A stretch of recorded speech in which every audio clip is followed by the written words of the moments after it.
ജാനി നൂറ്റാണ്ടിലേക്ക് അടുക്കുന്തോറും എന്തോ ഒരു വല്ലായ്മ തോന്നി. അവിടെ റൂമിന് പുറത്തായിട്ടുള്ള ഇരിപ്പിടത്തിൽ തലയും കുനിച്ച് കൈകൾ തലക്ക് താങ്ങിയിരിക്കുന്ന ആളെ കണ്ട് അവളിൽ ഒരു വെള്ളിരി വെട്ടി. അവൻ്റെ ഷർട്ടിൽ അവിടെ ഇവിടെയൊക്കെ രക്തത്തിൽ പാടുകൂടി കണ്ടതും അവൾ ഒരൊറ്റ കുതിപ്പിന് റൂമിലേക്ക് കയറി. റൂമിലെ വാതിൽ തുറക്കുന്ന ശബ്ദം കേട്ട് ആൾ ഞെട്ടി തല ഉയർത്തി നോക്കിയപ്പോൾ മുന്നിൽ ഇന്ദ്രൻ. അവൻ മറുത്തൊന്നും ചിന്തിക്കാതെ താങ്ങിനായി ആളെ കിട്ടിയതോർത്ത് അവൻ്റെ നെഞ്ചിൽ കനൽ ഇന്ദ്രൻ്റെ തോളിലേക്ക് ഇറക്കി. ഇന്ദ്രൻ അവനെ ചേർത്ത് പിടിച്ചു. റൂമിൽ കയറിയ ജാനി തലയിൽ ഒരു കെട്ടോടെ കയ്യിൽ ട്രിപ്പിട്ട് കിടക്കുന്നവളെ കണ്ടൊന്ന് ഏങ്ങിപ്പോയി. മോളെ അമ്മു എന്ന് വിളിച്ച് അവൾക്കരികിൽ പോയിരുന്നു. അടുത്ത് തന്നെ ഒരു നഴ്സുണ്ടായിരുന്നു. ഉണർത്തണ്ട എന്ന് പറഞ്ഞു അവർ. പിന്നെ ജാനിയോട് ആരാ എന്നൊക്കെ ചോദിച്ച് മനസ്സിലാക്കി. ആ നഴ്സ് തന്നെ അവിടെ ഉണ്ടായിരുന്ന ഒരു ചെയറിൽ വലിച്ചിട്ട് ജാനിയോട് ഇരിക്കാൻ പറഞ്ഞു. ജാനി അമ്മൂന് അരികിൽ തന്നെ ഇരുന്നു. ആ നഴ്സ് പറഞ്ഞറിഞ്ഞു. നെറ്റിയിൽ ചെറിയ മുറിവേ ഉള്ളൂ, പിന്നെ കൈയൊന്ന് ഉരഞ്ഞിട്ടുണ്ട്. വേദന മാറാനുള്ള ഇഞ്ചക്ഷനും ചെയ്തു. അതിൻ്റെ ക്ഷീണം കൊണ്ട് മയങ്ങിപ്പോയതാ. പിന്നെ അമ്മുവിൻ്റെ മുഖത്തെ ക്ഷീണം കണ്ട് അവരുടെ ബ്ലഡ് എടുത്തിട്ടുണ്ട്. അതിൻ്റെ റിസൾട്ട് ഒരു ഹാഫ് ആൻ അവറിൽ കിട്ടുമെന്ന് പറഞ്ഞു. എന്തെങ്കിലും ആവശ്യമുണ്ടെങ്കിൽ വിളിച്ചാൽ മതി എന്നും പറഞ്ഞ് ആ നഴ്സ് പോയി. ജാനി ക്ഷീണിച്ചു നിൽക്കുന്ന അമ്മുവിൻ്റെ മുഖം കണ്ട് അവളുടെ നെറ്റിയിലായി പതിയെ ഉമ്മ കൊടുത്ത് അവളുടെ തലയിൽ തഴുകി അടുത്തു തന്നെ ഇരുന്നു. അപ്പോൾ ജാനിയിൽ ഒരു അമ്മയ്ക്ക് കുഞ്ഞിനോടുള്ള പോലെയുള്ള സ്നേഹമായിരുന്നു. അവളുടെ കണ്ണിൽ വാത്സല്യമായിരുന്നു. തൻ്റെ കുഞ്ഞിന് എന്തു പറ്റിയെന്നുള്ള വേദനയായിരുന്നു അവളുടെ കണ്ണുകളിൽ. പുറത്ത് നന്ദൻ്റെ വിഷമൊന്ന് മാറി ഇന്ദ്രൻ അവിടെ അടുത്തുള്ള കസേരയിൽ തന്നെ ഇരുത്തി. അപ്പോഴേക്കും ഇക്ബാൽ പോയിട്ടൊരു കുപ്പിവെള്ളം വാങ്ങിക്കൊണ്ടുവന്നിരുന്നു. വെള്ളം കുടിച്ചുകൊണ്ട് നിൽക്കുമ്പോഴാണ് ആ നഴ്സ് പുറത്തേക്ക് ഇറങ്ങിയത്. ഇന്ദ്രൻ വേഗം എഴുന്നേറ്റു. പുറകെ തന്നെ നന്ദുവും ഇക്ബാലും എഴുന്നേറ്റു. സിസ്റ്റർ, എൻ്റെ കുഞ്ഞിന്? ഏയ് പേടിക്കാനില്ല, ആൾക്ക് ട്രിപ്പിട്ടതാ. മരുന്നിൻ്റെ ക്ഷീണം കൊണ്ട് ആളിപ്പോൾ മയങ്ങുക. പിന്നെ ഒരു അരമണിക്കൂർ കൊണ്ട് തന്നെ റിസൾട്ട് വരും. അത് കഴിഞ്ഞ് കുഴപ്പമില്ലെങ്കിൽ നിങ്ങൾക്ക് പോവാം.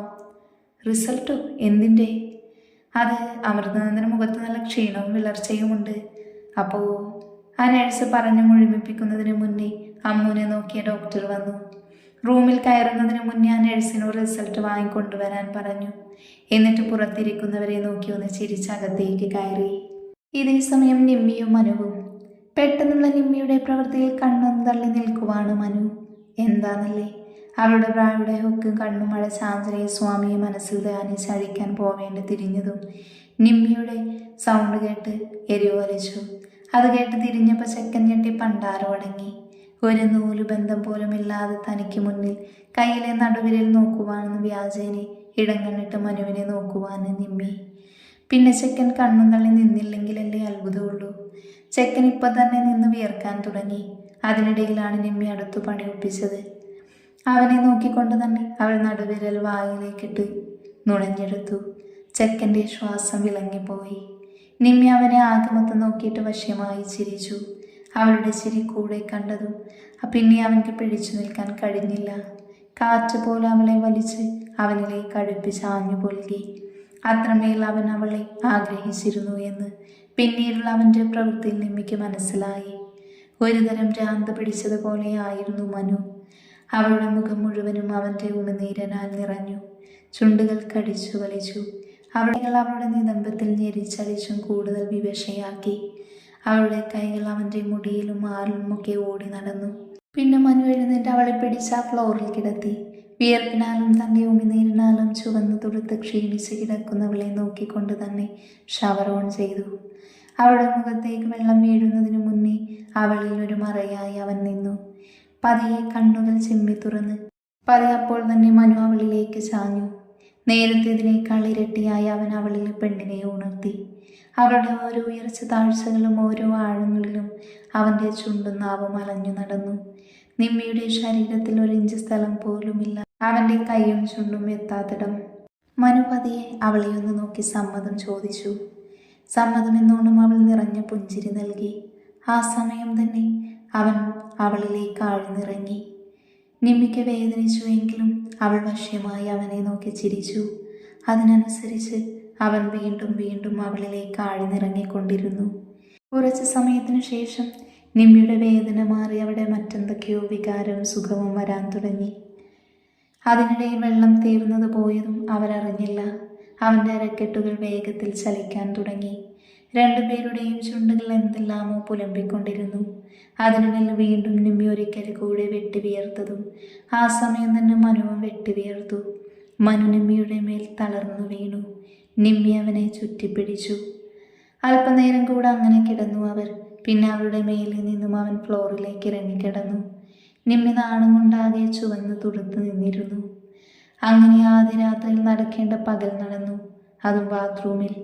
എന്നെ പോലെ ഗതികെട്ടവൻ ഈ ലോകത്ത് വേറെ ആരെങ്കിലും ഉണ്ടാകുമോ?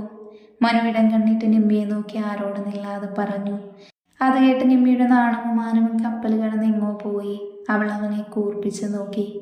അയ്യടാ, എന്നെ പറഞ്ഞാൽ മതിയല്ലോ. അമ്മ പോകുമ്പോൾ കൂടെ പറഞ്ഞതാ വ്രതം മുടക്കരുതെന്ന്. എന്നിട്ടോ? അയ്യോ പാവം തോന്നിയപ്പോൾ പറയുന്നത് കണ്ടില്ലേ? എനിക്കിത് തന്നെ വേണം. അവൾ ആ ഫ്ലോറിൽ നിന്നും എഴുന്നേറ്റു. അപ്പോൾ തന്നെ അവർക്കൊരു കൊളുത്തി വലി പോലെ തോന്നി. അവൾ വേച്ചുപോയി. മോളെ കുഞ്ഞാ, ശ്രദ്ധിച്ച്. ഞാൻ തമാശ പറഞ്ഞതല്ലേ. അത് നീ ഇങ്ങനെ പിണങ്ങിയാലോ? എൻ്റെ ഈശ്വര, എത്ര കൊല്ലമാ ഞാൻ വെറുതെ കളഞ്ഞത്. എല്ലാം ദൈവവിധി അല്ലേടാ കണ്ണ. അവൻ അവളെ ചേർത്ത് പിടിച്ച് ചോദിച്ചു. അതിന് മറുപടിയായി അവനെ നോക്കാതെ അവളൊന്ന് മൂളി. ഇവൾക്കിത് പെട്ടെന്ന് എന്തു പറ്റിയെന്ന് ആലോചിച്ച് നിൽക്കുമ്പോഴാണ് അവൻക്ക് കാര്യം കത്തിയത്. നോക്കുമ്പോൾ നിമ്മി മാറിൽ കൈകൾ വെച്ച് മറച്ചു പിടിച്ച് മുഖം താഴ്ത്തി നെളിപിരി കൊള്ളുക. എന്തപ്പോൾ കാണണേ? എന്നെ വേളിക്ക് നാണമോ? മോശം മോശം എന്ന് പറഞ്ഞ് കളിയാക്കിയപ്പോൾ അവൾ അവനെ കൂർപ്പിച്ചു നോക്കി. അതിനവൻ ചുമ്മാന്ന് പറഞ്ഞ് അവിടെ ഉണ്ടായിരുന്ന ബാത്ടവൽ അവൾക്ക് എടുത്തു കൊടുത്തു. നീ എപ്പോഴാ ഷവർ ഓഫ് ചെയ്തേ? അല്ല, നീ എൻ്റെ അടുത്തല്ലായിരുന്നു. അപ്പോൾ പിന്നെ എങ്ങനെ? ഓ, വെള്ളം തീർന്നതാണോ? മനു ചോദിച്ചു. അവൻ തന്നെ അതിന് ഉത്തരം കണ്ടെത്തി. പക്ഷെ നിമ്മിക്കൊച്ചിനെന്തോ അവനെ നോക്കാൻ വല്ലാത്തൊരു ജാള്യത. ഞാൻ പോയി മോട്ടറിൻ്റെ സ്വിച്ച് ഓൺ ആക്കി വരാം, നീ അപ്പോഴേക്കും ഫ്രഷായിക്കോ എന്ന് പറഞ്ഞവൻ പോയി. തിരിഞ്ഞ് ബാത്റൂമിൻ്റെ ഡോറടക്കാൻ നോക്കുമ്പോൾ കണ്ടു തന്നെ മിഴിച്ച് നോക്കുന്നവളെ. എന്താടി പെണ്ണെ നീ എന്നെ ഇങ്ങനെ നോക്കുന്നേ? വേണമെങ്കിൽ നമുക്കൊരു റൗണ്ട് കൂടി നോക്കാന്നേ. എനിക്ക് നല്ല സ്റ്റാമിനയാണടി. അതും പറഞ്ഞവൻ അടുത്തേക്ക് വരാൻ നിന്നതും നിമ്മി വേഗം തിരിഞ്ഞു നിന്നു. അയ്യേ, ഒന്ന് പോ മനുഷ്യ. നിങ്ങൾ ഈ കോലത്തിലാണോ താഴേക്ക് പോകുന്നത്? എന്തെങ്കിലും ഒരു ഉടുതുണി എടുക്ക് ചെക്ക. അയ്യേ, അതിനായിരുന്നു. അതിനിപ്പോൾ ഇവിടേക്ക് ആരു വരാനാ എന്നും പറഞ്ഞ് അവളുടെ പിൻകഴുത്തിൽ നാവ് കൊണ്ട് ഒഴിഞ്ഞ് ചുംബിച്ച് അവൻ്റെ അരക്കെട്ടിന് അവളുടെ നിതംബത്തിൽ ആഞ്ഞൊന്ന് ചലിപ്പിച്ചുകൊണ്ട് അവൻ അവിടുന്ന് ഓടി. നിമ്മിയാണ് ഷോക്കടിച്ച പോലെ കണ്ണും പിടിച്ച് വാതുറന്ന് നിന്നുപോയി. മോട്ടർ ഓണാക്കി മനു തിരിച്ചു വരുമ്പോൾ കേട്ടു ഏതോ പാട്ടിൻ്റെ വരിയും മൂളിക്കുളിക്കുന്ന നിമ്മിയുടെ ശബ്ദം. അവൻ പതിയെ ബാത്റൂമിൻ്റെ ഡോറ് തുറന്നപ്പോൾ കണ്ടു സോപ്പ് കൊണ്ട് മാറിലും കഴുത്തിലുമൊക്കെ കഴുകുന്നവളെ. പിന്നെ സോപ്പെടുത്ത് വെച്ച് അവളുടെ കൈകൾ അവളുടെ മേനിയിലൂടെ ആകെ ഇഴഞ്ഞു നടക്കുന്നതും കൂടെ കണ്ടതും ചെക്കന് നിയന്ത്രിക്കാൻ കഴിഞ്ഞില്ല. ഓടിപ്പോയി അവളെ ചുവരിലേക്ക് അടുപ്പിച്ച് അവൾക്കൊന്ന് ആലോചിക്കാൻ പോലും സമയം കൊടുക്കാതെ അവളുടെ ചുണ്ടുകളെ സ്വന്തമാക്കി അവൾ മൂടിയ പാട്ടിൻ്റെ വരികളെ അവൻ സ്വന്തമാക്കി. ആദ്യമൊന്ന് ഞെട്ടിയ നിമ്മി ഉള്ളിൽ വിരിഞ്ഞ സന്തോഷത്തോടെ തിരിച്ചും ചുംബിച്ചു. ചുംബനത്തിൻ്റെ ദൈർഘ്യം കൂടി. ശ്വാസം കിട്ടാതെ അവൾ അവൻ്റെ നെഞ്ചിലായി അവളുടെ നഖം കൊണ്ട് പോറി. അത് മനസ്സിലാക്കിയ മനു ചുണ്ടിനെ മോചിപ്പിച്ചു. അവളുടെ മുഖം ചുംബനങ്ങളാൽ മൂടി. അങ്ങനെ രണ്ടുപേരുടെയും രതിമൂർച്ച അങ്ങച്ച സ്ഥായിലെത്തിയപ്പോൾ വീണ്ടും രണ്ടുപേരും ഒന്നായി. വീണ്ടും ആ 4 ചുവരുകളിൽ അവളുടെ സേൽക്കാരവും രതിസ്വരങ്ങളും പുലമ്പലുകളും ഉയർന്നു കേട്ടു. ഇപ്പൊ ഇന്ദ്രനും ജാനിയും ഭാഗ്യക്കൊച്ചും ആയും അനുവും അപ്പോസുമൊക്കെ നന്ദന്റെ വീട്ടിലാണ്. കാരണം അമ്മുവിന്റെ വിശേഷം തന്നെയാണ്. ബ്ലഡ് റിസൾട്ട് വന്ന് ഡോക്ടർ നോക്കിയപ്പോൾ വയറ്റിൽ കിടക്കുന്ന ആൾക്ക് 1 മാസത്തെ വളർച്ച എത്തിയിട്ടുണ്ടെന്ന് അറിഞ്ഞു. ഒരു 3 മാസം റെസ്റ്റ് വേണമെന്ന് ഡോക്ടർ പറഞ്ഞതുകൊണ്ട് ഇന്ദ്രൻ അമ്മുവിനെ അവരുടെ കൂടെ കൊണ്ടുപോകാനുള്ള തീരുമാനത്തിലെത്തിയിരുന്നു. പക്ഷെ നന്ദുവിനോ അമ്മുവിനോ നന്ദുവിൻ്റെ അച്ഛനോ അമ്മയ്ക്കോ ഒട്ടും തന്നെ താല്പര്യമില്ലായിരുന്നു. അവസാനം എല്ലാവരുടെയും നിർബന്ധപ്രകാരം അമ്മു അടുത്ത പ്രാവശ്യം ഡോക്ടറെ കാണിച്ചിട്ട് വീട്ടിലേക്ക് വരാമെന്ന് പറഞ്ഞു. ഇന്ദ്രൻ അമ്മുവിനായി ഒരുപാട് ഫ്രൂട്ട്സും ബേക്കറി ഐറ്റംസും ഒക്കെ വാങ്ങിക്കൊടുത്തു. എന്തിനാ ഇതൊന്നൊക്കെ നന്ദുവും അച്ഛനുമൊക്കെ ചോദിച്ചു. എങ്കിലും എൻ്റെ ഒരു സന്തോഷത്തിന് എന്നൊരു മറുപടി നൽകി. അമ്മുവിൻ്റെ മൂത്താറിലൊരു വാത്സല്യ ചുംബനവും നൽകിക്കൊണ്ട് ഇന്ദ്രൻ എല്ലാവരോടും യാത്ര പറഞ്ഞിറങ്ങി. പിറകെ ജാനിയും അവൾക്കായി സ്നേഹചുംബനം നൽകി ഇറങ്ങാൻ നിൽക്കുമ്പോൾ അമ്മു ജാനിയോടായി എല്ലാവരും കേൾക്കെ പറഞ്ഞു, ഇനി വൈകാതെ തന്നെ ഞങ്ങൾക്കൊരു മരുമോളെയോ മരുമോനെയോ നൽകണമെന്ന്. അമ്മു അങ്ങനെ പറഞ്ഞപ്പോൾ ജാനി നിറഞ്ഞ പുഞ്ചിരിയാൽ അവൾക്ക് കണ്ണു ചിമ്മി കാണിച്ചു. പക്ഷേ ആ കൂട്ടത്തിൽ ആ നിർവികാരത നിറഞ്ഞ കണ്ണുകൾ ആരും കണ്ടില്ല. പക്ഷേ ജാനി അമ്മുവിനോട് യാത്ര പറഞ്ഞിറങ്ങുമ്പോൾ അവരുടെ തോളിൽ പിടിച്ചൊന്നുമില്ല എന്ന പോലെ കണ്ണു ചിമ്മി കാണിച്ചു. അപ്പോഴും അവരുടെ ചുണ്ടിൽ ഒരു വരണ്ട പുഞ്ചിരി മാത്രമായിരുന്നു. ആരും അത് കണ്ടില്ല, ആരും അത് ശ്രദ്ധിച്ചില്ല എന്ന് വേണമെങ്കിൽ പറയാം. ഇന്ദ്രനും അമ്മയും ഇന്ദ്രന്റെ ബുള്ളറ്റിൽ വീട്ടിലേക്ക് തിരിച്ചപ്പോൾ മായും മക്കളും ജാനിക്കൊപ്പം ബസ്സിൽ തിരിച്ചു. മായ ഹരിയോടും അവൻ്റെ അമ്മയോടും കുറച്ച് ദിവസം വീട്ടിൽ നിൽക്കാൻ സമ്മതം വാങ്ങിയിട്ടാണ് വന്നത്. പോകുന്ന പോക്കിൽ ജാനി മെഡിക്കൽ ഷോപ്പിൽ കയറി ഒരു പ്രഗ്നൻസി കിറ്റ് വാങ്ങുന്നത് കണ്ട് മായ ജാനിയെ കണ്ണും പിടിച്ച് നോക്കി. എന്നിട്ടാണോ എന്ന് ചോദിച്ചു. അതിന് മറുപടിയായിട്ട് ജാനി ഒന്ന് ഇളിച്ച് കാണിച്ചു കൊടുത്തു. എന്നിട്ട് പറഞ്ഞു, 2 ദിവസം കൊണ്ട് എന്തായാലും എനിക്ക് ദിവ്യഗർഭം ഉണ്ടാവില്ല എന്ന്. ജാനിക്ക് മറുപടിയായിട്ട് മായൊന്ന് ഇളിച്ച് കാണിച്ചു കൊടുത്തു. എന്നാലും അവളിലെ പെങ്ങൾക്ക് ഒരുപാട് സന്തോഷം തന്നെയായിരുന്നു. ഒരിക്കലും കല്യാണം കഴിക്കില്ല എന്ന് പറഞ്ഞിരുന്ന ഇന്ദ്രൻ വിവാഹം കഴിച്ച് അതിനുശേഷമുള്ള ജീവിതം ആലോചിച്ച് അമ്മയെപ്പോലെ തന്നെ താനും അമ്മുവും ഒരുപാട് ടെൻഷൻ അടിച്ചിരുന്നു. ഒരു പെണ്ണിനെ കൈപിടിച്ച് കയറ്റിയിട്ട് അവരുടെ ജീവിതം ഇരുട്ടിലേക്ക് തള്ളിയിടേണ്ടി വരുമോ എന്ന് ആലോചിച്ച്. പക്ഷെ ഇന്ന് എല്ലാ അർത്ഥത്തിലും അവർ ഒന്നായി എന്നറിഞ്ഞപ്പോൾ നെഞ്ചിൽ വല്ലാത്തൊരാശ്വാസം. അതുമായി പ്രകടിപ്പിച്ചത് നടുറോഡാണെന്ന് നോക്കാതെ ജാനിയെ കെട്ടിപ്പിടിച്ച് കവളിൽ ചുംബിച്ചായിരുന്നു. ജാനി കവളിൽ കൈവച്ച് കണ്ണും പിടിച്ച് നോക്കി. ഇതേ അവസ്ഥ തന്നെയായിരുന്നു അനുവിനും അപ്പുവിലും. പിന്നെ അതൊരു പൊട്ടിച്ചിരിയിലേക്ക് വഴിമാറി. അങ്ങനെ ഓരോന്ന് സംസാരിച്ച് നിൽക്കുമ്പോഴാണ് അവരുടെ നാട്ടിലേക്കുള്ള ബസ് വരുന്നത് കണ്ടത്. ബസ്സിലിരിക്കുമ്പോഴാണ് മായക്ക് ജാനി വാങ്ങിയ പ്രഗ്നൻസി കിറ്റിനെ കുറിച്ച് ഓർമ്മ വന്നത്. പക്ഷേ ചോദിക്കാനൊരവസരം കിട്ടിയില്ല. കാരണം രണ്ടാളും വെവ്വേറെ സീറ്റിലാണ്. ബസ്സിറങ്ങി കടയിലേക്ക് നോക്കിയപ്പോൾ ഇന്ദ്രനുണ്ട് കടയിൽ. അവരെ കാത്തുന്ന പോലെ നിൽക്കുന്നു. കൂടെ തന്നെ ഷമിയുമുണ്ട്. ജാനിയെ നോക്കുമ്പോഴുള്ള ഇന്ദ്രന്റെ കണ്ണിലെ തിളക്കം നോക്കി കാണുകയാണ് ഷമിയും മായയും. അവിടേക്കാണ് കാതിരക്ക വന്നത്. പിന്നെ എല്ലാവരും കൂടെ ഇന്ദ്രനെ കളിയാക്കലായി. അതിനിടയിൽ ഷമി പറഞ്ഞു അവന് പോവാനായി വിവരം, അടുത്ത ആഴ്ച പോവാണെന്ന്. ഇനിയത്തെ വരവ് എന്തായാലും ഇത്രയും തനിക്ക് അന്നം തന്നിരുന്ന ആ മണ്ണിനോട് വിട പറയണമെന്നും പറഞ്ഞു. എല്ലാവരോടും യാത്ര പറഞ്ഞു.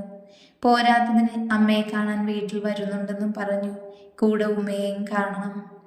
അങ്ങനെ അവരോട് യാത്ര പറഞ്ഞ് ജാനിയുമായും കടയിൽ നിന്നും ഇറങ്ങി. ഇറങ്ങാൻ നേരം ഇന്ദ്രൻ മാറ്റി നിർത്തി ജാനി എന്തോ പറഞ്ഞു. അത് കേട്ട് ഇന്ദ്രൻ വിടർന്ന മിഴിയാലെ ജാനിയെ നോക്കുന്നതും ജാനി എന്തോ പറയുന്നതും അത് കേട്ട് മുഖത്ത് വിരിഞ്ഞ സന്തോഷം വായിക്കാതെ തന്നെ മായയും ഷമിയും കാതിരക്കയും നിൽക്കുന്നിടത്തേക്ക് നോക്കുന്നതും കണ്ടു. മായയുടെ കണ്ണുകൾ സംശയത്താൽ ചുരുങ്ങി. പിന്നെ പോകുമ്പോൾ ചോദിക്കാമെന്ന് കരുതി അവർ കടയിൽ നിന്നും ഇറങ്ങി. അവർ പോയതിനു ശേഷം കാതിരക്ക് ചായ കുടിക്കാൻ അടുത്തുള്ള ചായക്കടയിലേക്ക് പോയ സമയം ഇന്ദ്രൻ ഷമിയോട് ജാനി പറഞ്ഞു. അത് കേട്ട് ഷമിയുടെ കണ്ണുകൾ വിടർന്നു. സത്യമാണോ എന്ന പോലെ ഇന്ദ്രനെ നോക്കി. ഉറപ്പില്ല എന്ന് അവനും അത് പറഞ്ഞു. മായയും ജാനിയും ഓരോന്ന് പറഞ്ഞ് വീട്ടിലെത്തിയത് അറിഞ്ഞതേയില്ല. ഓരോ നാട്ടുവർത്താനവും പറഞ്ഞ് കളിച്ചും ചിരിച്ചും ഒരമ്മ പെറ്റ അളിയന്മാരെ പോലെ നടന്നു. വീടിന്റെ ഉമ്മറത്ത് തന്നെ ഇരിപ്പുണ്ട് അമ്മയും ഉമ്മയും. അമ്മ പോയി വന്ന വിശേഷം പറയുക ഉമ്മ ചിരിയോടെ കേൾക്കുന്നുണ്ട്. എന്തിനോ വേണ്ടി ആ ഉമ്മയുടെ കണ്ണു നിറഞ്ഞിട്ടുണ്ട്. പക്ഷെ ആ അമ്മ അത് ശ്രദ്ധിച്ചിരുന്നില്ല. കാരണം കണ്ണ് നിറഞ്ഞിട്ടുണ്ടെങ്കിലും ആ ഉമ്മയുടെ ചുണ്ടിൽ നിറഞ്ഞ പുഞ്ചിരിയായിരുന്നു. അമ്മമ്മയെന്ന് പറഞ്ഞ മക്കൾ സുഭാഗ്യത്തിൻ്റെ അടുത്തേക്ക് ഓടി. അമ്മയ്ക്കും ഉമ്മയ്ക്കും കവളിൽ മുത്തം കൊടുത്തു. പിന്നെ അകത്തേക്ക് ഓടിപ്പോയിരുന്നു. അത് കണ്ടൊരു ചിരിയോടെ മായയും ജാനിയും അകത്തേക്ക് കയറി. അവരോട് കൊച്ചു വർത്താനവും പറഞ്ഞിറങ്ങാൻ നിന്ന കുൽസുമ്മയുടെ അടുത്തേക്ക് ജാനി പേപ്പർ കവളിൽ പൊതിഞ്ഞ് ഒന്ന് കൊടുത്ത് എന്ന് പോയി നോക്കാൻ പറഞ്ഞു. സന്തോഷമാണെങ്കിലും സങ്കടമാണെങ്കിലും എന്നോട് പറയണമെന്നും ഒരു താക്കീതോടെ പറഞ്ഞു. അതവർ രണ്ടുപേരും തമ്മിലുള്ള സംഭാഷണമായിരുന്നു. മൂന്നാമതൊരാൾ ദൈവമല്ലാതെ വേറാരും കേട്ടിട്ടില്ല. കുൽസുമ്മ ജാനിയെ നോക്കി സംശയത്തോടെ നിന്നപ്പോൾ ജാനി അവരെ നോക്കി കണ്ണു ചിമ്മി കാണിച്ചു. എന്നിട്ട് ചെല്ലെന്ന് പറഞ്ഞു. കുൽസുമ്മ മനസ്സിൽ വിരിഞ്ഞ സംശയത്തോടെ അവരുടെ വീട്ടിലേക്ക് കയറി. ജാനി അവർ പോകുന്നത് നോക്കി അകത്തേക്ക് കയറി. കുൽസുമ്മ അകത്തേക്ക് കയറി ജാനി തന്ന പേപ്പർ കവർ പൊട്ടിച്ചു നോക്കിയപ്പോൾ കണ്ടു പ്രഗ്നൻസി കിറ്റ്. കുൽസുമ്മ ഒന്ന് ഞെട്ടി. അവരുടെ കയ്യിൽ നിന്നും ആ കിറ്റ് താഴേക്ക് വീണു. എന്തിനെന്നറിയാതെ അവരുടെ നെഞ്ചം വിങ്ങി. കണ്ണുകൾ നിറഞ്ഞൊഴുകി. പുറത്ത് കാതർ വന്ന് അവരെ വിളിച്ചതൊന്നും കുൽസു കേട്ടില്ല. അവരുടെ കണ്ണപ്പോഴും നിലത്ത് വീണ് കിടക്കുന്ന ആ വസ്തുവിലായിരുന്നു. കാതർ ഒരു സംശയത്തോടെ വിളിത് എവിടെ പോയി എന്ന് മനസ്സിൽ കരുതി. അകത്തേക്ക് കയറിയപ്പോൾ കണ്ടു തലയും കുനിച്ച് നിൽക്കുന്ന തൻ്റെ പെണ്ണിനെ. ഉമ്മു. കാതർ 2 പ്രാവശ്യം വന്ന് വിളിച്ചിട്ടും എന്തു ഉമ്മു. അവസാനം കാതർ അവരുടെ ഷോൾഡറിൽ പിടിച്ച് കുലുക്കി വിളിച്ചപ്പോഴാണ് അവർ ഞെട്ടിത്തിരിഞ്ഞ് കാതറിനെ നോക്കിയത്. പിന്നെ അവരെ മുറുക്കെ പിടിച്ച് പൊട്ടിക്കരഞ്ഞു. ആദ്യം ഒന്ന് പകച്ചുവെങ്കിലും പിന്നെ അയാൾ കരുതി അമ്മ പ്രഗ്നൻ്റ് ആയി എന്ന് അറിഞ്ഞപ്പോഴുള്ള സങ്കടമായിരിക്കുമെന്ന്. അയാളുടെ കണ്ണും എന്തെന്നില്ലാതെ നിറഞ്ഞു. അവരുടെ സങ്കടമൊന്ന് അടങ്ങിയതും കാതർ അവരുടെ മുഖം തൻ്റെ 2 കൈകളിലും ഉയർത്തി ചോദിച്ചു, എന്തു പറ്റി എൻ്റെ പെണ്ണിന്? എനിക്ക് നീയും നിനക്ക് ഞാനും പോരെ ഉമ്മു. പിന്നെന്തിനാ ഇങ്ങനെ കണ്ണു നിറക്കണേ? ചെറിയൊരു ഇടർച്ചയോടെ കാതർ ചോദിച്ചതും കുൽസു നിലത്തേക്ക് ചൂണ്ടിക്കാണിച്ചു. അയാൾ സംശയത്തോടെ കുൽസുവിനെയും നിലത്ത് കിടക്കുന്ന ആ കിറ്റിലേക്ക് മാറി മാറി നോക്കി. പിന്നെ അവരെ തന്നിൽ നിന്ന് മാറ്റി നിർത്തി ആ കിറ്റ് കൈകളിലെടുത്തു. പിന്നെ തൻ്റെ പോക്കറ്റിൽ നിന്നും കണ്ണടയെടുത്ത് അതിലുള്ളത് വായിച്ചു. അപ്പോൾ തന്നെ അയാൾ ഞെട്ടലോടെ കുൽസുവിനെ നോക്കി. ഉമ്മു. അയാളുടെ ശബ്ദം നന്നേ നേർത്തിരുന്നു. എനിക്കറിയില്ല മാനുക്ക, എൻ്റെ ജാനിയുടെ കയ്യിൽ കൊണ്ടുവന്ന് തന്നതാ, എനിക്കൊന്നും അറിയൂല എന്ന് പറഞ്ഞവർ പൊട്ടിക്കരഞ്ഞു. കാതറും കരയുമായിരുന്നു. ഇതെല്ലാം കണ്ട് പുറത്തുനിന്ന് ജാനിയുടെ കണ്ണു നിറഞ്ഞു. പക്ഷെ അതവൾ മറച്ചു വെച്ച് അകത്തേക്ക് കയറി. എന്താണമ്മ, നോക്കിയോ? പെട്ടെന്ന് ജാനി അകത്തേക്ക് കയറി വന്ന് ചോദിച്ചപ്പോൾ 2 പേരും ഞെട്ടിത്തിരിഞ്ഞ് അവളെ നോക്കി. അവളെ കണ്ട് കുൽസുവിൻ്റെ തല താണു. എന്തിനെന്നറിയാതെ കാതറിന് ദേഷ്യം വന്നു. ജാനകി, എന്താ ഇതിൻ്റെയൊക്കെ അർത്ഥം? നിനക്കറിയാവുന്നതല്ലേ എല്ലാം, പിന്നെയും എന്തിനാ ഇങ്ങനെയൊക്കെ ചെയ്യുന്നത്? ഇന്ദ്രന് പറഞ്ഞുകൊണ്ടുള്ള നാടകമാണല്ലേ ഇത്? ആയിരിക്കും, അതല്ലേ അവൻ എന്നെ ഇങ്ങോട്ട് പറഞ്ഞയപ്പിച്ചത്. അങ്ങനെ തുടങ്ങി എന്തൊക്കെയോ കാതർ പറഞ്ഞു. അയാൾ പറഞ്ഞത് കേട്ടിട്ടും കുൽസു ഒരക്ഷരം പോലും എതിർത്ത് പറഞ്ഞില്ല. എന്നാലും ജാനിക്കൊരു കൂസലും ഇല്ലതാനും. കാതറൊന്ന് നടങ്ങിയതും ജാനി കാതറിൻ്റെ കയ്യിൽ നിന്നും ആ കിറ്റ് വാങ്ങി കുൽസുമയുടെ അടുത്തേക്ക് നടന്നു. ഉമ്മ ചെല്ല്, പോയി നോക്ക്, എന്നിട്ടല്ലേ തീരുമാനമെടുക്കൽ. ഉമ്മയുടെ മുഖത്തെ ക്ഷീണം, അതാണ് എന്നെ കൊണ്ടിത് വാങ്ങാൻ പ്രേരിപ്പിച്ചത്. പിന്നെയും എന്തോ പറയാനെന്ന് ജാനി അതിന് സമ്മതിക്കാതെ കാതർ ആ കിറ്റ് വാങ്ങി വലിച്ചെറിഞ്ഞു. അതും ജാനി ഒരു ചിരിയോടെ നോക്കി നിന്നു. നിന്നോടാ ജാനകി പറഞ്ഞത് ഞങ്ങൾക്കിടയിൽ മൂന്നാമതൊരാൾ സ്ഥാനമില്ല എന്ന്? അന്ന് മുസ്ലിയാർ പറഞ്ഞതല്ലേ എൻ്റെ പെണ്ണിന് ആ ഭാഗ്യമില്ലെന്ന്. മുസ്ലിയാർ ആര്? നിങ്ങൾ ആരാധിക്കുന്ന പടച്ചോനോ അതോ ഞങ്ങൾ ആരാധിക്കുന്ന ഈശ്വരനോ? കാതർ പറഞ്ഞു മുഴുവനാക്കുന്നതിന് മുന്നേ ജാനി ചോദിച്ചു. അവളുടെ ചോദ്യം കേട്ട് കാതറിന് ഉത്തരം മുട്ടി. കുറച്ചെങ്കിലും മാസങ്ങൾക്ക് മുന്നേ ഉപ്പ തന്നെയല്ലേ പറഞ്ഞത് ഇങ്ങനെയുള്ളവർ പറഞ്ഞത് വിശ്വസിക്കാൻ പറ്റില്ല, അതെല്ലാം കള്ളവാണെന്ന്, വെറുതെ പൈസ തട്ടാൻ വേണ്ടി പറയുന്നതാ എന്നൊക്കെ. എന്നിട്ടിപ്പോൾ എന്തേ ഉപ്പ അതിൽ വിശ്വസിച്ചു പോയല്ലേ? മറുപടി ഇല്ല അല്ലേ? മറുപടിയില്ലാതെ തലകുനിച്ച് നിൽക്കുന്ന 2 പേരെ നോക്കി അവൾ ചോദിച്ചു. പിന്നെ ഇത് ലാസ്റ്റ്. ഇനി ഒരിക്കൽ കൂടെ ഞാനിത് ഉമ്മാൻ്റെ കയ്യിലെടുത്തു തരില്ല. പിന്നെ ഇതോടെ എൻ്റെ മനസ്സിലുള്ള എൻ്റെ ഉമ്മ ഉപ്പ എന്നുള്ള നിങ്ങളുടെ സ്ഥാനം മാറിയിട്ട് അവിടെ എൻ്റെ ഭർത്താവിൻ്റെ അച്ഛൻ്റെ സുഹൃത്ത്, അയാളുടെ ഭാര്യ, ആ ഒരു സ്ഥാനം മാത്രം നൽകും. എനിക്കും ആഗ്രഹം കാണില്ലേ ഒരു കുഞ്ഞനിയനോ അനിയത്തിയോ വേണമെന്ന്? അതെങ്ങനെ എനിക്ക് മാത്രമാണല്ലോ, നിങ്ങൾക്ക് അച്ഛനും അമ്മയും. നിങ്ങൾക്ക് ഞാൻ നിങ്ങളുടെ മരിച്ചുപോയ സുഹൃത്തിൻ്റെ മകൻ കൊണ്ടുവന്ന പെണ്ണ്, അത്രയേ ഉള്ളൂ. ഇപ്പം തന്നെ കണ്ടില്ലേ വിളിച്ചത് ജാനകി എന്ന്? പിന്നെ ഇതുവരെ കണ്ണായെന്ന് തികച്ചും വിളിക്കാത്ത എൻ്റെ കെട്ടിയോൻ ആ പാവത്തിന് വിളിച്ചതോ ഇന്ദ്രനെന്ന്. കൊള്ളാം. വീണ്ടും ജാനി എന്തോ പറയാനൊരുങ്ങിയതും കുൽസു അവളുടെ കയ്യിൽ നിന്നും ആ കിറ്റ് തട്ടിപ്പറിച്ചു വാങ്ങി അവളെ ഒന്ന് രൂക്ഷമായി നോക്കി. നിനക്കെന്താ അറിയേണ്ടത്? എനിക്ക് പള്ളിയിൽ ഉണ്ടോ ഇല്ലയോ എന്നല്ലേ? ശരി, ഞാനിപ്പോൾ വരാം എന്നും കടുപ്പിച്ച് പറഞ്ഞ് കുൽസു ചവിട്ടി കുലുക്കിപ്പോയി. എന്നാലും അവരുടെ ഉള്ളിൽ എവിടെയോ കുഞ്ഞു പ്രതീക്ഷയുണ്ടായിരുന്നു. അവരുടെ കൈ അറിയാതെ അവരുടെ വയറിലേക്ക് പോയി. ഇതേ സമയം താൻ പറഞ്ഞത് കൂടിപ്പോയെന്ന് ആലോചിച്ച് നിൽക്കുവാണ് കാതർ. എന്തോ അയാളുടെ നെഞ്ചിലൊരു വിങ്ങൽ. പക്ഷേ ജാനിയുടെ ചുണ്ടിൽ നിറഞ്ഞ പുഞ്ചിരിയായിരുന്നു. അതുവരെ അവളെ പറഞ്ഞതൊന്നും തന്നെ ബാധിക്കുന്നതല്ല എന്ന പോലെയായിരുന്നു. കുറച്ചു കഴിഞ്ഞിട്ടും അകത്തേക്ക് പോയ ആളുടെ അനക്കമൊന്നും കേൾക്കാഞ്ഞിട്ട് ജാനി പതിയെ കാതറിനെ തലചരിച്ചു നോക്കി. അപ്പോൾ തന്നെ അയാളും നോക്കി. അവൾ നോക്കുന്നത് കണ്ട് 2 പേരും വേഗം തലചരിച്ചു. 2 പേരുടെയും ചുണ്ടിൽ അറിയാതെ പുഞ്ചിരി വിരിഞ്ഞു. എന്നാലും ഇതെവിടെ പോയി എന്നാലോചിച്ച് ജാനി അകത്തേക്ക് കയറാൻ നിന്നപ്പോൾ തന്നെ കാതറും അകത്തേക്ക് കാലു വെച്ചത്. അത് കണ്ട ജാനി കാതറിനെ ഒന്ന് നോക്കി. അയാൾ അവളെ കൂർപ്പിച്ചു നോക്കി. അതിലൊരു ചെറിയ ഭീഷണിയില്ലേ? ഇല്ല എന്ന് തോന്നുന്നു. ജാനി മനസ്സിൽ പറഞ്ഞു. പിന്നെ ജാനി വല്ലാതെ കാതിനെ നോക്കാതെ മച്ചിന്റെ മുകളിൽ നോക്കി എന്തോ കണക്ക് കൂട്ടിയും കിഴിച്ചും അവൾ ആദ്യം നിന്നിടത്തേക്ക് തന്നെ പോയി നിന്നു. എന്നിട്ട് പതിയെ കള്ളക്കണ്ണിട്ട് നോക്കി. അവളുടെ കളി കണ്ട് ചിരി വന്നു എങ്കിലും കുൽസിന്റെ വിവരമൊന്നും അറിയാത്തത് കൊണ്ട് ഒന്നുകൂടെ ജാനിയെ കണ്ണുകൂർപ്പിച്ച് നോക്കി കാതറുപോയി. ഒരു പേമാരി ഒഴിഞ്ഞതുപോലെ ജാനി ആരോടൊന്നില്ലാതെ പറഞ്ഞു. പിന്നെയും ജാനി അക്ഷമയോടെ കാത്തുനിന്നു. പോയ രണ്ടുപേരെയും കാണാത്തതുകൊണ്ട് തൻ്റെ ഉള്ളിൽ വിരിഞ്ഞ സന്തോഷം കെട്ടടങ്ങുന്നത് അവൾക്ക് മനസ്സിലായി. ജാനി പതിയെ അകത്തേക്ക് കയറി അവരുടെ റൂമിലേക്ക് ചെന്നു. അവിടുത്തെ കാഴ്ച കണ്ട് ജാനിക്ക് ഉറപ്പായി ഇതും വെറും തൻ്റെ തോന്നൽ മാത്രമാണെന്ന്. കാരണം കുൽസു കാതറിന്റെ നെഞ്ചിൽ കിടന്ന് പൊട്ടിക്കരയുവാണ്. കാതറും കരയുവാണെന്ന് മനസ്സിലായി. ജാനി തിരിഞ്ഞു നടക്കാൻ ആഞ്ഞതും കാതറിന്റെ കയ്യിൽ നിന്ന് ആ പ്രഗ്നൻസി കാർഡ് താഴേക്ക് വീണു. ജാനിയുടെ കണ്ണുകൾ അതിലേക്ക് നീണ്ടു. പിന്നെ തിരിഞ്ഞു നടക്കാൻ ആഞ്ഞതും എന്തോ കണ്ട് ഞെട്ടിയതുപോലെ ഒന്നുകൂടെ തിരിഞ്ഞ ആ കാർഡ് കയ്യിലെടുത്ത് നോക്കി. അവളുടെ ആ ഉണ്ട കണ്ണുകൾ താമര ഇതളുകൾ പോലെ വിരിഞ്ഞു വന്നു. അവളുടെ കണ്ണുകൾ നിറഞ്ഞു. ആ നിറഞ്ഞ ചിരിയിൽ തന്നെ അവൾ മുന്നിലേക്ക് നോക്കി. അപ്പ കണ്ടു തന്നിലേക്ക് നോക്കി നിൽക്കുന്ന ആ സന്തോഷത്താൽ നിറഞ്ഞ ആ 2 ജോഡി കണ്ണുകളെ. കണ്ണുകൾക്കൊപ്പം അവരുടെ ചുണ്ടിലും നിറഞ്ഞ പുഞ്ചിരി സ്ഥാനം പിടിച്ചിരുന്നു.